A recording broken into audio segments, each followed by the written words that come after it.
Have you ever heard of a Christian witch? I hear this a lot since I've come on social media. And my answer to this is fucking of course. Of course, there are Christian witches. I am not someone that is going to tell a magical practitioner what they can and cannot do with their connection to magic, right? And if that works for them, if that gets them there, viewing witchcraft and the occult through a Christian lens, it's possible. I know some amazing Christian witches. It's not about, you don't have to throw the baby out with the bathwater. Is that how I practice? No, I don't. Do I very much love and appreciate a lot of Christian witches? Hell yes, absolutely. I personally,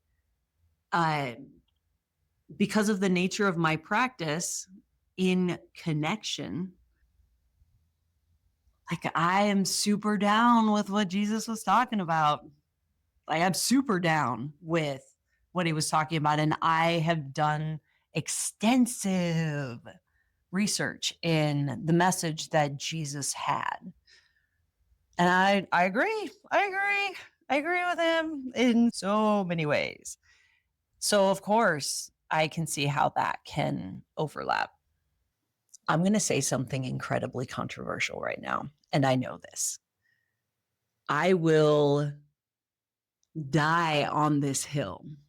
When you are starting a practice in witchcraft, it is vital that you do the work to deconstruct the way that you were raised, especially if you grew up in a high control environment.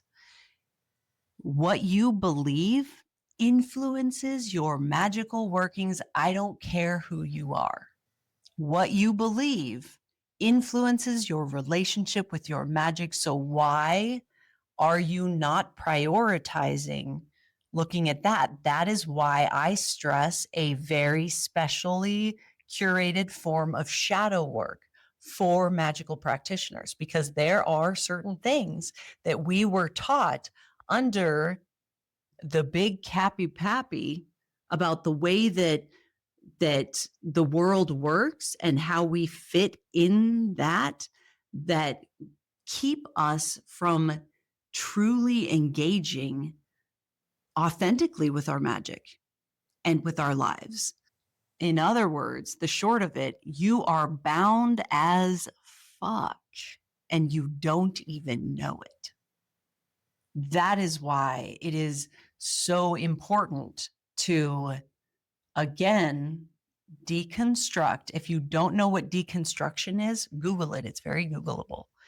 If you're like, Jen, this sounds like remembering to me, we actually created an entire program for this process of deconstructing your patriarchal worldview and adopting a matriarchal worldview. It is a very specially curated process for you to be able to do this in a very well supported environment. And it's virtual, so you can engage with it. You don't have any excuses anyway.